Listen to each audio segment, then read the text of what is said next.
In this tip of the day, let's take a look at how we can use the Extrude Boss command to quickly change the shape of a solid model. In this example, you can see we already have our solid model created, and let's say that we want to extend this edge, this right edge, 2 inches. Well, to do that, let's use some wireframe geometry to help us out. Let's quickly head over to the Command Manager, go into Model Tools, Extract an Edge. I'm going to just left-click this edge right here, and when I'm done, I can right-hand mouse click. All right, hit the spacebar twice. That takes us to a CAD view. Now remember, we want to extend this side 2 inches. So back into the Command Manager, into our Line tool, and let's use this option called Parallel Offset. We have this set to 2 for 2 inches. We're going to left-click, move our cursor to the right, and left-click. And when we're done, we can right-hand mouse click. All right, now I'm going to create an extra line, and I'll explain why we're doing this in just a second. But just for now, notice that this line is to the left of those holes. I'm going to left-click, and when we're done, right-hand mouse click. Now let's take a look at the wireframe geometry that we've created. I'm going to hit the letter S on the keyboard, left-click the solid, and then hit the letter B on the keyboard to temporarily hide that. Now let's trim the geometry. I'm going to hit Control-T as the shortcut to Trim To. And when you're using Trim To, you select the portion of the geometry you want to keep. I want to keep that line and this portion of that horizontal line.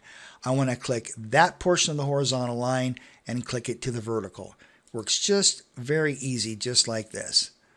All right, very good. Now there's some extra geometry that we don't need. You don't have to delete this geometry, but I'm doing so just to clear things up a little bit.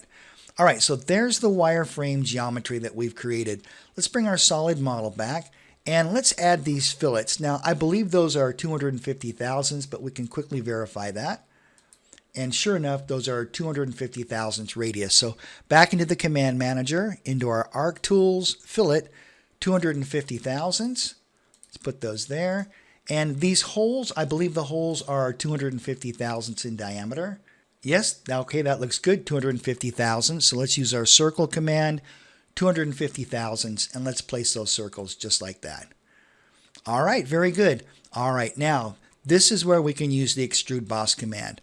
Let's head over here to the Command Manager. We're going to select our Extrude Tools, Extrude a Boss. I'm going to left-click this shape. I'm going to drag it down and just snap the very bottom of the solid model. Look how that extended the solid model and at the same time got rid of the holes and the chamfers.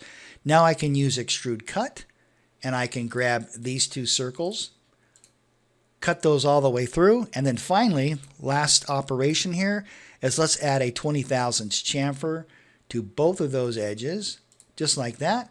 We no longer need that wireframe geometry, so let's select by color, select blue, hit the delete key on the keyboard, and there you go. We've now used the Extrude Boss command to change the shape of a solid model. All right, that's it for this tip of the day. Thank you so much for watching, and I look forward to seeing you in the next video. Don't forget to click the subscribe button.